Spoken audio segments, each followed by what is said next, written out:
Morning all of you, welcome to our audit discussion. So students, हम लोग chapter number 10 के जो questions हैं वो हम लोग कर रहे थे। एग्जाम किट के जितने भी क्वेश्चंस हैं, लॉन्ग क्वेश्चंस, तो लास्ट वीडियोस में हमने काफ़ी सारे क्वेश्चंस कवर किए हैं और इस वीडियो में स्टूडेंट्स आज हम देखेंगे क्वेश्चन नंबर 235 जो कि एयर सॉफ्ट केस स्टडी के नाम से है। तो सबसे पहले हम इस केस स्टडी को थॉरोली समझते हैं। This scenario relates to 5 requirements. यहाँ पे कुल मिलाकर के आपके 5 क्वेश्चंस आपको आंसर करने हैं। Airsoft company is a listed company which manufactures stationery products. तो ये एक लिस्टेड कंपनी है, तो ये भी आपको ध्यान रखना है स्टूडेंट्स। अगर लिस्टेड कंपनी है तो उसके लिए कुछ अलग क्राइटेरिया अप्लाई होता है, डिस्क्लोजर्स वगैरह सब प्रॉपर होने चाहिए। सो कॉरपोरेट जो गवर्नेंस है उसके सारे नॉर्म्स यहाँ पे लिस्टेड कंपनी में लग जाते हैं। तो ये सारी चीज़ें आपको ध्यान में रखनी है जब भी आप क्वेश्चन पढ़ते हैं। Airsoft company is a listed company which manufactures stationery products. ये लोग क्या मैन्युफैक्चर करते हैं? Stationery products. The company's profit before tax for the year ended 31 December 2016, यानी कि इनका साल खत्म होता है 31 दिसंबर को। इनका प्रॉफिट बिफोर टैक्स है $16.3 million, so this is the PBT, and the total assets as at that date are $66.8 million, और total assets कितने हैं? $66.8 million. You are an audit supervisor of Bathlon and Company. तो Bathlon and Company ये एक audit firm है, इस audit firm के आप ऑडिट सुपरवाइजर हैं। And you are currently finalizing the audit program for the year-end audit of your existing company. तो आप ऑडिट सुपरवाइजर हैं और आप बैथलॉन कंपनी के लिए ऑडिट प्रोग्राम जो है फाइनलाइज कर रहे हैं। सो जब मैं कहता हूं ऑडिट प्रोग्राम फाइनलाइज कर रहे हैं, मतलब आप अलग अलग ऑडिट प्रोसीजर्स आप यहां पे डिसाइड करेंगे। You attended a meeting with your audit manager where the following matters were discussed. So आप ऑडिट सुपरवाइजर हैं, आपने ऑडिट मैनेजर के साथ मीटिंग करी और वहां पर आपने ये सारी चीजों के बारे में डिस्कशन किया। सबसे पहला टॉपिक है डिस्कशन का, वो है trade payables and accruals. Airsoft company purchases it's raw materials from a large number of suppliers. कई सारे सप्लायर से ये अपना रॉ मटेरियल खरीदते हैं। The company's policy is to close the payables ledger just after the year end. जैसे ही साल खत्म हो जाता है, just after the year end company अपने पेएबल्स लेजर को क्लोज कर देती है। And the financial controller is responsible for identifying goods which were received pre year end but for which no invoice has yet been received. और कुछ ऐसे goods हैं जो जस्ट साल के खत्म होने से पहले आपने रिसीव किए हैं, बट उनके रिगार्डिंग आपने कोई इनवॉइस रिसीव नहीं किया है। तो इन गुड्स को आइडेंटिफाई करने की जो जिम्मेदारी है वो है फाइनेंशियल कंट्रोलर की। An accrual is calculated for goods received but not yet invoiced. और ऐसे गुड्स के लिए हम अक्रूवल कैलकुलेट जो है इनके लिए हम लोग कर लेते हैं। Goods received but not yet invoiced and is included with in the trade payable and accrual. और उनको फिर हम ट्रेड पेएबल्स अक्रूवल्स में इंक्लूड कर लेते हैं, और ये अच्छी बात भी है और ऐसा ही होना भी चाहिए स्टूडेंट्स, क्योंकि गुड्स तो आपने रिसीव कर ही लिया। तो गुड्स, जब आपने गुड्स रिसीव कर लिया, हालांकि आपने जो इनवॉइस आपने अभी तक रिसीव नहीं किया है, but still it should be included in trade payables. फिर आगे लिखा है the audit strategy has identified a risk over the completeness of trade payables and accruals. तो ऑडिट स्ट्रैटेजी में ही हमने आइडेंटिफाई किया कि भाई ट्रेड पेएबल्स और जो अक्रूवल्स है इनके कंप्लीटनेस में रिस्क है। कहीं ऐसा तो नहीं कि कुछ पेएबल्स को इन्होंने इंक्लूड किया ही नहीं है, तो यहां पर आपको ज्यादा ध्यान देना है। The audit team will utilize automated tools and techniques in the form of audit software while auditing trade payables and accruals. So audit team जो है वो automated tools और techniques का इस्तेमाल करती है in the form of audit software जब ये ट्रेड पेएबल्स और अक्रूवल्स का ऑडिट करते हैं। तो स्टूडेंट्स, ये बात हो गई हमारी ट्रेड पेएबल्स और अक्रूवल्स के रिगार्डिंग। ना अगला टॉपिक जो डिस्कशन का रहा वो है bank overdraft and savings account. Airsoft companies draft financial statements include a bank overdraft of $2.6 million. तो इतना इनका बीओडी है, bank overdraft $2.6 million, which relates to the company's main current account, और ये main current account का balance है। In addition, Airsoft company maintains a number of savings accounts. The savings account balances are classified as cash and cash equivalents and are included in current assets. All accounts have been reconciled at the year end. तो जितने भी savings account में जो भी पैसा पड़ा है, जो भी बैलेंस पड़ा है, उसको इन्होंने किस में क्लासिफाई कर दिया? Cash and cash equivalent. Yes, ये भी इनका ट्रीटमेंट बिल्कुल सही है। नाउ अगला जो मुद्दा है इनका बात जो डिस्कशन का वो है directors remuneration. Airsoft companies board comprise 8 directors, इनके कुल मिलाकर के 8 डायरेक्टर्स हैं। The overall remuneration consists of 2 elements, an annual salary paid monthly and a significant annual discretionary bonus.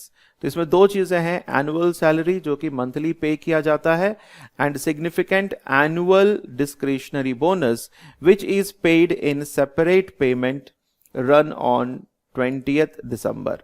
तो सेपरेटली जो है इसको 20th दिसंबर को ये पे किया गया। All remuneration paid to directors is included within wages and salaries. पूरा इसको wages and salaries में include किया गया। Local legislation requires disclosure of the overall total of directors' remuneration broken down by element and by director. But local legislation का ये कहना है कि हमें जो डायरेक्टर्स रेम्यूनरेशन है उसका पूरा ब्रेकडाउन चाहिए कि किस डायरेक्टर को क्या अमाउंट मिला, कितना अमाउंट मिला। So this is the local legislation requirement. और स्टूडेंट, जहां पर भी लोकल लेजिस्लेशन रिक्वायरमेंट होती है तो हमें मेन एक्ट को फॉलो तो करना ही है, बट साथ ही साथ हमें लोकल लेजिस्लेशन रिक्वायरमेंट्स को भी यहां पे फॉलो करना जरूरी है। तो स्टूडेंट्स, ये है हमारा क्वेश्चन और इस पर बेस्ड जो है टोटल हमारे 5 सब क्वेश्चंस हैं। सो 1 बाय 1 इन सभी 5 सब क्वेश्चंस को हम लोग देख लेते हैं। सबसे पहला पॉइंट है point A, describe substantive procedures and substantive procedures the auditor should perform to obtain sufficient and appropriate audit evidence in relation to completeness of airsoft companies trade payable and accruals. तो यहां पर आपको substantive procedures यहां पर आपको लगाने हैं। आपको यह देखना है कि किस तरीके से एज एन ऑडिटर आप sufficient and appropriate audit evidence यहां पे ऑब्टेन करेंगे। और रिस्क एरिया क्या था जो क्वेश्चन में हमने पढ़ा था कि completeness of payables and accrual, ये एक बहुत बड़ा risk,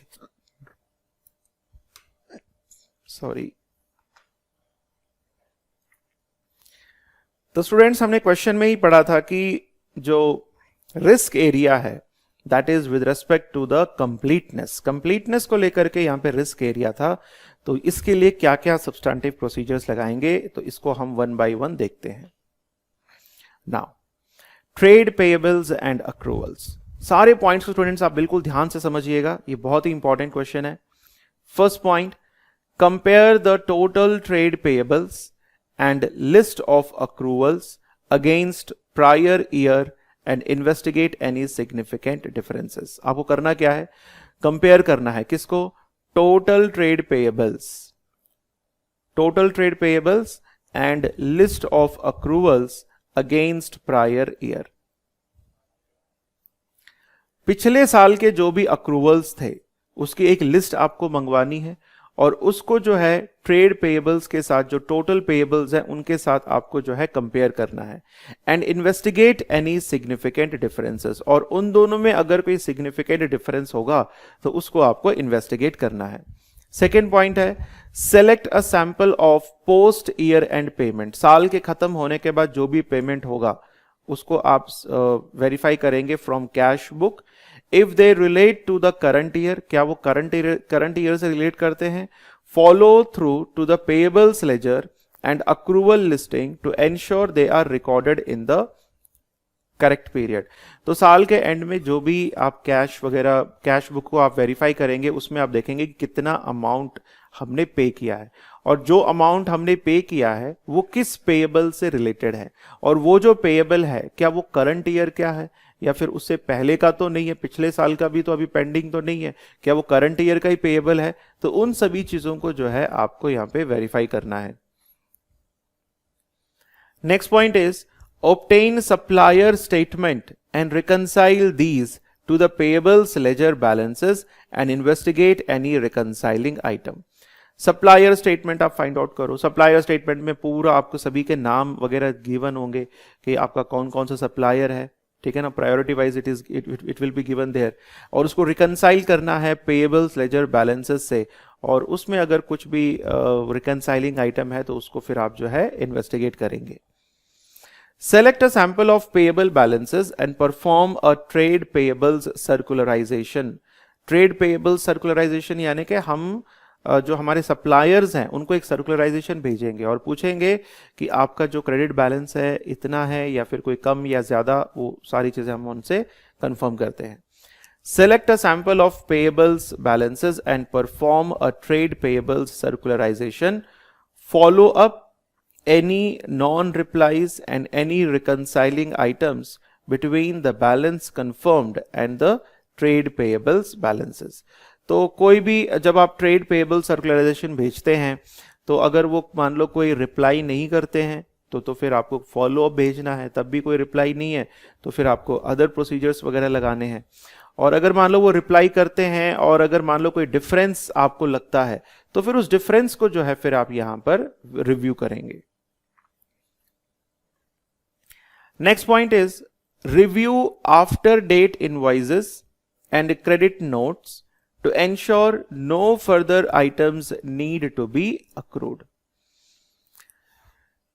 Review after date invoices यानी कि साल के खत्म होने के बाद जो भी invoices आए हैं उनको आप रिव्यू करेंगे and credit notes को भी आप रिव्यू करेंगे to ensure no further items need to be accrued। अगर मान लीजिए आपने क्रेडिट नोट रिसीव कर लिया या फिर आपने कोई इनवॉइस वगैरह आपने रिसीव किया, तो बेसिकली आपको आपने जो भी इनवॉइसेस रिसीव करे उसे एंड क्रेडिट नोट्स को, उन दोनों को रिव्यू करके आपको यह पता चल जाएगा क्या अब हमें किसी और आइटम को अक्रू करना है या नहीं करना है।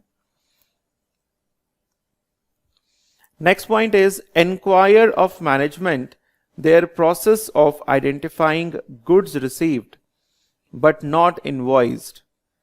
तो आप मैनेजमेंट से पूछेंगे कि भाई आपका क्या प्रोसेस है, अगर आप गुड्स रिसीव करते हैं बट उसको आपने अभी तक इनवॉइस नहीं किया है and logged in payables ledger and ensure that it is reasonable to ensure completeness of payable. तो बेसिकली यहां पर आपको आइडेंटिफाई करना है कि मैनेजमेंट कैसे उन सभी चीजों को डील करता है जहां पर आप गुड्स रिसीव तो करते हैं बट अभी तक उनके इनवॉइसेस आपने रिसीव नहीं किए, क्या उन सभी को इंक्लूड किया जाता है इन पेएबल्स एंड अक्रूवल्स में, तो इस चीज को भी ऑडिटर जो है कंफर्म करेगा। तो स्टूडेंट्स ये कुछ यहां पर इंपॉर्टेंट प्रोसीजर्स हैं जो कि आपको लगाने हैं ये आइडेंटिफाई करने के लिए कि पेएबल्स एंड अक्रूवल्स का जो कंप्लीटनेस असर्शन है वो प्रॉपर है या नहीं। नाउ अगले पार्ट में चलते हैं। सो ए पार्ट के बाद जो नेक्स्ट इसमें सब पार्ट है स्टूडेंट्स दैट इज बी। इसका क्वेश्चन हम लोग पहले रीड कर लेते हैं। यहां पे देखिए एक इंपॉर्टेंट पॉइंट लिखा है excluding procedures included in part A. तो पार्ट ए में जो प्रोसीजर्स है उनको एक्सक्लूड करना है। सो बी क्वेश्चन है डिस्क्राइब ऑडिट सॉफ्टवेयर प्रोसीजर्स। तो यहां पर पहले तो अपन ने क्या बात करी थी, सब्सटैंटिव प्रोसीजर्स के बारे में बात करी थी। अब यहां पर आपको क्या प्रोसीजर्स लगाने हैं, ऑडिट सॉफ्टवेयर प्रोसीजर्स। क्वेश्चन में हमको बताया गया है कि यहां पर जो ऑडिटर है वो ऑटोमेटेड टूल्स का इस्तेमाल कर रहा है, सॉफ्टवेयर का इस्तेमाल कर रहा है। तो सॉफ्टवेयर का इस्तेमाल करते समय वो किन किन प्रोसीजर्स का इस्तेमाल करेगा। Describe audit software procedures which could be carried out during the audit of airsoft companies trade payables and accruals. तो यहां पर हमें ऑडिट सॉफ्टवेयर के बारे में हम यहां पे बात करेंगे। सो क्या क्या प्रोसीजर्स हैं, one by one. First audit software procedure है, the audit team can use audit software to calculate the payables payment period. तो सॉफ्टवेयर की मदद से एक तो हम लोग पेएबल्स पेमेंट पीरियड हम कैलकुलेट कर लेंगे कि भाई कितने डेज में, है ना, नंबर ऑफ डेज, कितने डेज में हम लोग जो है पेमेंट कर देते हैं for the year to date to compare against the prior year, पिछले साल से फिर उसको हम कंपेयर करेंगे to identify whether payables days have changed in line with trading levels and expectations. क्या कहीं ये नंबर ऑफ डेज हमारा चेंज तो नहीं हुआ है? और चेंज होना चाहिए तो पॉजिटिवली होना चाहिए, मतलब कम डेज में आपको पेमेंट करना चाहिए। तो कहीं ये हमारे जो लेवल्स हैं, ट्रेडिंग लेवल्स और एक्सपेक्टेशंस के खिलाफ तो नहीं गया है। If the ratio has decreased, this may be an indication that payables are understated. अगर रेशियो डिक्रीज होता है तो इसका मतलब यहाँ पे चांसेस हैं कि पेएबल्स जो है वो अंडरस्टेट किए गए हैं। तो इस तरीके से हम जो है ऑडिट सॉफ्टवेयर से इसको चेक कर सकते हैं। अगला जो पॉइंट है, audit software can be used to cast the payables and accruals listing to confirm the completeness and accuracy of trade payables and accruals. Audit software की मदद से आप पेएबल्स की जो लिस्टिंग है उसको अलग अलग फॉर्मूलेस की मदद से आप उसको आइडेंटिफाई कर सकते हैं कि कंप्लीट है कि नहीं है, डेट वाइज आप उसको एनालाइज कर सकते हैं। तो ये भी एक इंपॉर्टेंट प्रोसीजर है। नेक्स्ट प्रोसीजर है, audit software can be used to cast the payables and accruals listing to confirm the completeness and accuracy. I think ये point students repeat हो चुका है पीछे already. Yes. And the last point is, audit software can be used to select a representative sample. आप एक representative sample यहाँ पे select कर सकते हैं of items for further testing of payables balances. Representative sample means एक ऐसा sample जो कि अप्रोप्रिएट सैंपल जिसमें हर प्रकार का पेएबल उसमें इंक्लूड हो और फिर उसके बेसिस पर हम लोग पेएबल बैलेंसेस की टेस्टिंग कर सकते हैं। तो ये 3 प्रोसीजर्स हैं। अच्छा, इसमें 2 और भी हैं। Audit software can be utilised to recalculate the accruals of goods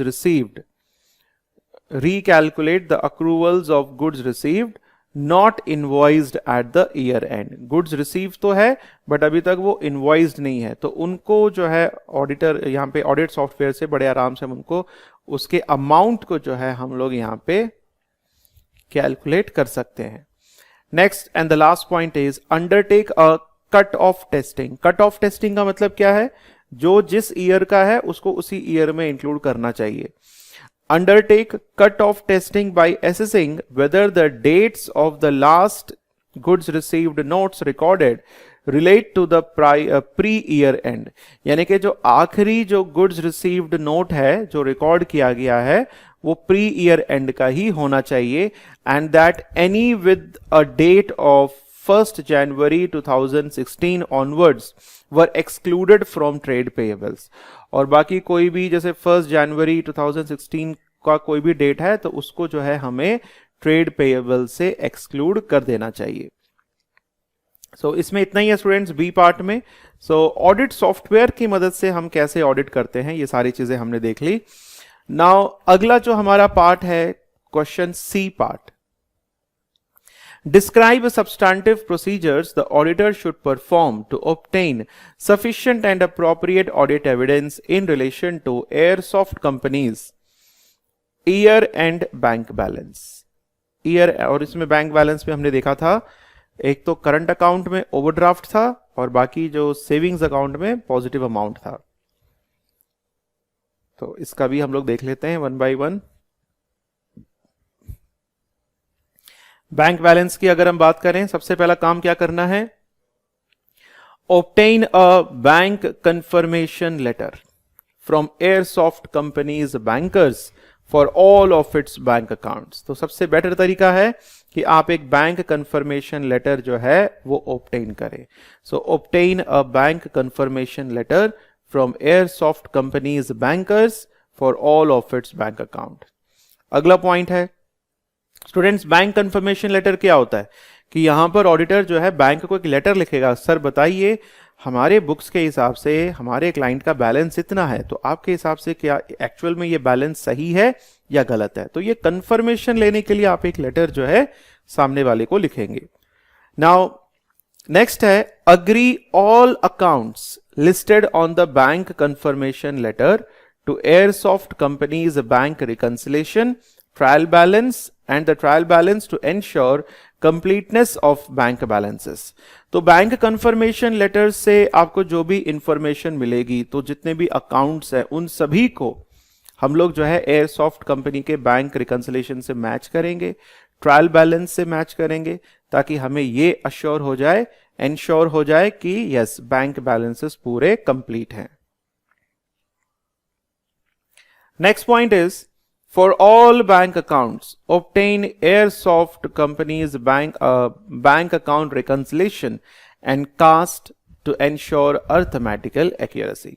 सभी अकाउंट्स के लिए बैंक और एयरसॉफ्ट का जो बैंक अकाउंट रिकंसिलेशन है उसको आप चेक करेंगे, ताकि कोई अर्थमेटिकल एक्यूरेसी गड़बड़ तो नहीं है, उसको एंश्योर करने के लिए। Next point is agree the balance per the bank reconciliation to an original year-end bank statement।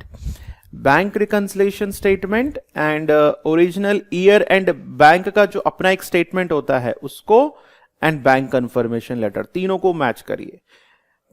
Airsoft company ने जो बैंक रिकंसिलेशन बनाया है उसका बैलेंस, और बैंक का जो पासबुक होता है एक तरीके से उसका जो स्टेटमेंट है उसका बैलेंस, और बैंक कंफर्मेशन लेटर में बैंक ने जो बैलेंस बताया है वो बैलेंस, उन तीनों को हम मैच करेंगे।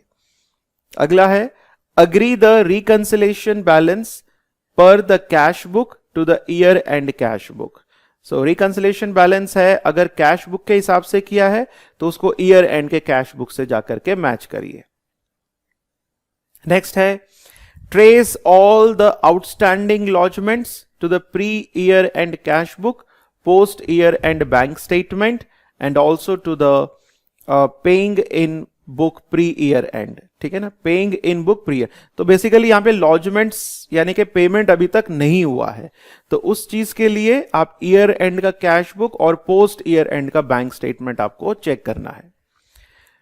Trace all unpresented cheques through to a pre year end cash book and post year end statement. तो यहां पर भी आपको अनप्रेजेंटेड चेक्स के लिए भी आप pre year end cash book and post year end statement आप यहां पे देखेंगे।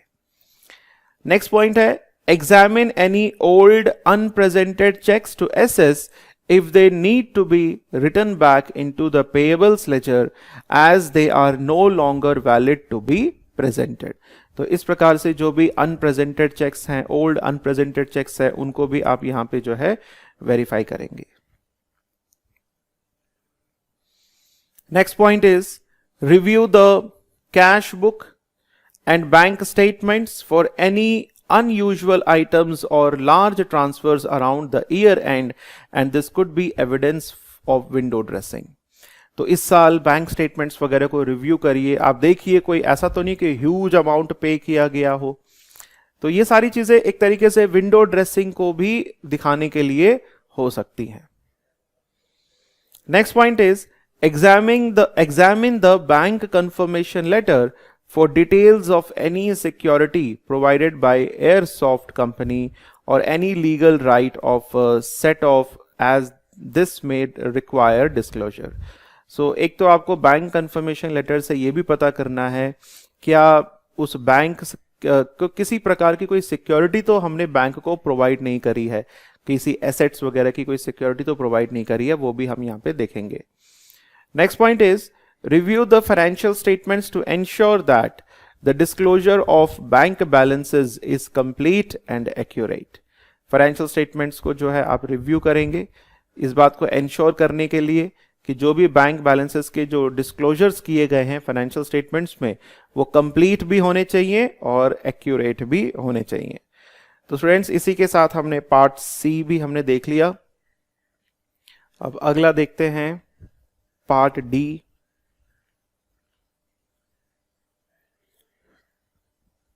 3 मार्क्स का ये क्वेश्चन है।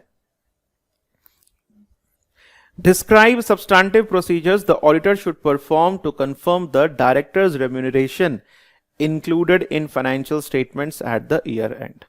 तो डायरेक्टर्स रेम्यूनरेशन के रिगार्डिंग जो है यहाँ पे क्वेश्चन है, उसके लिए आप क्या प्रोसीजर्स लगाएंगे. तो सबसे पहला पॉइंट है obtain a schedule of the director's remuneration split by salary and bonus paid in December and cast the schedule to ensure accuracy. So directors का जो भी शेड्यूल है वो आप मंगवाइए और उसको स्प्लिट करना है. सैलरी इतना मिला है, बोनस इतना मिला है, ठीक है ना, और फिर उसको ओवरऑल हम चेक करेंगे कि उसमें कोई एक्यूरेसी गड़बड़ तो नहीं है. Next point is agree a sample of individual monthly salary payments and the bonus payment in December to the payroll records. कुछ सैंपल आप उठा लीजिए individual monthly payment, salary payment के और बोनस के, और उसको पेरोल रिकॉर्ड से जाकर के मैच करिए. Next is confirm the amount of each bonus paid by agreeing to the cash book and bank statements. Confirm the amount of each bonus, हर एक बोनस जो कि पे किया गया है उसको आप अग्री करेंगे कैश बुक के साथ और फिर बैंक स्टेटमेंट के साथ. नेक्स्ट पॉइंट है review the board minutes to identify whether any additional payments relating to this year have been agreed for any director. Board minutes को भी आपको स्टडी करना पड़ेगा. क्या बोर्ड ऑफ डायरेक्टर्स ने कुछ ऐसा डिसीजन लिया है कि इस साल इनके अलावा कुछ और एडिशनल पेमेंट्स जो है हम डायरेक्टर्स को करने वाले हैं, तो इस तरीके से बोर्ड मिनट्स को भी रिव्यू करेंगे. Agree the amounts paid per director to board minutes to ensure the sums included are genuine. So, एक डायरेक्टर को कितना अमाउंट पे किया गया है इस चीज को वेरीफाई करने के लिए जो बोर्ड मिनट्स में जो डिसीजंस लिए गए हैं उससे जाकर के आप मैच करके देखिए कि जो भी पेमेंट यहां पर हुआ है वो जेन्युइन पेमेंट है या नहीं. Obtain a written representation from management confirming the completeness of director's remuneration including the bonus. So obtain a written representation, आप मैनेजमेंट से लिखित में लीजिए इस बात को कंफर्म करने के लिए कि यस डायरेक्टर्स रेम्यूनरेशन जो है उसको कंप्लीटली शो किया गया है including the bonus. Last point जो है इसमें review the disclosures made regarding the directors remuneration and assess whether these are in compliance with local legislation. क्योंकि लोकल लेजिस्लेशन अप्लाई हो रहा है तो फिर आपको इस बात को भी मेक श्योर करना है कि डायरेक्टर्स रेम्यूनरेशन को लेकर के जो भी डिस्क्लोजर्स दिए जा रहे हैं वो सारे डिस्क्लोजर्स जो है लोकल लेजिस्लेशन के अनुसार ही होने चाहिए. तो स्टूडेंट्स इसी के साथ हमारा ये डी पार्ट भी कंप्लीट है. अब हम देखते हैं हमारा ई. एक और इसमें क्वेश्चन आपका बचता है. नाउ ई वाला पार्ट इसमें इंपॉर्टेंट है. ये 5 मार्क्स का ये क्वेश्चन है आपका. A member of your audit team has asked for information on ISA 701 Communicating Key Audit Matters, CAM, Communicating Key Audit Matters, in the Independent Auditor's Report, as she has heard this standard is applicable to listed clients such as Airsoft Company. मैंने पहले भी बताया था कि question में अगर mention है airsoft company, क्योंकि ये जो की ऑडिट मैटर्स है ये लिस्टेड कंपनीज के लिए एप्लीकेबल है, तो यहां पर जो है आपको की ऑडिट मैटर्स के बारे में बताना है. सो पॉइंट ई है हमारा question. Identify what a key audit matter is and explain how the auditor determines and communicates KAM. KAM क्या होता है और ऑडिटर कैसे इसको डिटरमाइन करता है और कैसे इस कैम को कम्युनिकेट करता है की ऑडिट मैटर्स को. तो सबसे पहले यहाँ पे बताया गया है कि व्हाट इज अ कैम, की ऑडिट मैटर्स. वैसे ये सारे टॉपिक्स जो इस टाइप के और जितने भी टॉपिक्स हैं जो कि रिपोर्टिंग से रिलेटेड है, ये सारी चीजें आप रिपोर्टिंग चैप्टर में एक बार पढ़ सकते हैं. Key audit matters are those matters which in auditor's professional judgement were of most significance in the audit of financial statements of the current period. तो ये ऑडिटर के हिसाब से ऑडिटर का प्रोफेशनल जजमेंट उसको बताता है कि भाई ये पर्टिकुलर आइटम, ये पर्टिकुलर जो चीज है फाइनेंशियल आइटम स्टेटमेंट्स का, ये बहुत ही इंपॉर्टेंट है इस करंट पीरियड के लिए. Key audit matters are selected from matters communicated with those charged with governance. Key audit matters, देखिए ऑडिटर जो है दोज चार्ज विद गवर्नेंस को बहुत सारी चीजें कम्युनिकेट करता है। तो जितनी भी, जैसे मान लो कोई 20 चीजें हैं जिसके ऊपर ऑडिटर ने दोज चार्ज विद गवर्नेंस को कम्युनिकेट किया है, उन 20 में से कोई 5 ऐसे मैटर्स होंगे जिनको ऑडिटर जो है की ऑडिट मैटर्स की तरह क्लासिफाई करेगा।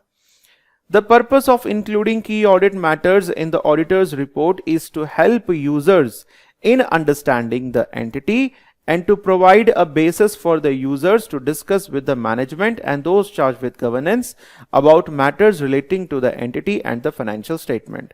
तो इसमें पर्पस क्या है ऑडिटर का, ऑडिटर क्यों यहाँ पे की ऑडिट मैटर्स को इंक्लूड करना चाहता है ऑडिटर्स रिपोर्ट में। अगर की ऑडिट मैटर्स को ऑडिट रिपोर्ट में इंक्लूड किया जाता है तो उससे जो यूजर्स ऑफ फाइनेंशियल स्टेटमेंट्स है उनका ध्यान उसमें जाएगा कि अच्छा ये इंपॉर्टेंट मैटर्स हैं जो इस एंटिटी से इस साल रिलेट करते हैं, तो उनको वो पढ़ सकते हैं। A key part of the definition is that these are the most significant matters. Identifying the most significant matters involves using the auditor's professional judgment. So key audit matters में हम यही बोल सकते हैं कि ये बहुत ही important और significant matters हैं और auditor का professional judgment उसकी help करेगा कि इन सभी matters को as a CAM key audit matters वो decide कर सके। ISA 701 communicating key audit matters in the independent auditor's report suggests that in determining key audit matters the auditor should take following into account। Auditor इन सब बातों का ध्यान रखेगा। 3 बातें हैं, इन 3 बातों का ध्यान रखते हुए ऑडिटर जो है की ऑडिट मैटर्स को डिसाइड करता है। सबसे पहला पॉइंट है areas of higher assessed risk of material misstatement और सिग्निफिकेंट रिस्क। वो ऐसे एरियाज जहां पे मटेरियली बहुत ही ज्यादा मिसस्टेटमेंट होता है या फिर जहां पे सिग्निफिकेंट रिस्क है, उनको हम कैम में इंक्लूड कर सकते हैं। Significant auditor judgement relating to areas in financial statements which involve significant management judgement. Significant auditor's judgement, auditor ने कुछ बड़े काफी कॉम्प्लेक्स या फिर कुछ इंपॉर्टेंट जजमेंट्स वगैरह लिए हैं जिसमें मैनेजमेंट का जजमेंट भी इन्वॉल्व है। तो ऐसे मैटर्स जो कि मैनेजमेंट के पॉइंट ऑफ व्यू से और ऑडिटर के पॉइंट ऑफ व्यू से, दोनों के पॉइंट ऑफ व्यू से इंपॉर्टेंट है, उन्हें भी हम की ऑडिट मैटर्स में इंक्लूड करेंगे। The effect on the audit of significant events और transactions which occur during the period. So कोई भी सिग्निफिकेंट इवेंट हो या फिर ट्रांजैक्शन हो जो इस साल हुआ है, उनको भी हम की ऑडिट मैटर्स में इंक्लूड करते हैं। The description of each KAM in the key audit matters section of the auditor's report should include a reference to the related disclosures। तो ये इंपॉर्टेंट पॉइंट है, यानी कि की ऑडिट मैटर में जो भी बातें बताई गई हैं वो फाइनेंशियल स्टेटमेंट्स में कहां पर हैं उनका रेफरेंस भी आपको देना पड़ेगा। And covers why the matter was considered to be one of the most significant in audit and therefore determined to be a CAM। और ये भी बताना पड़ेगा कि इस मैटर को हम क्यों मोस्ट सिग्निफिकेंस इसको मान के चल रहे हैं और क्यों इसको हमने कैम में डिसाइड किया है। And how the matter was addressed in the audit, और इस मैटर को ऑडिट के दौरान किस तरीके से डील किया गया है, ये भी जो है आपको बताना पड़ेगा। तो स्टूडेंट इसी के साथ ये क्वेश्चन हम लोगों ने किया, काफी इंपॉर्टेंट क्वेश्चन है। इसमें टोटल 5 जो है इसके सब पॉइंट्स हैं, तो ये सभी सब पॉइंट्स को स्टूडेंट्स आप थॉरोली पढ़िए। This is the very important question. और आने वाले वीडियो में नेक्स्ट सेशन में हम लोग जो है नेक्स्ट क्वेश्चन को हम लोग यहाँ पे देखेंगे। तो स्टूडेंट्स आज के लिए इतना ही है, बाकी हम लोग नेक्स्ट वीडियो में करते हैं।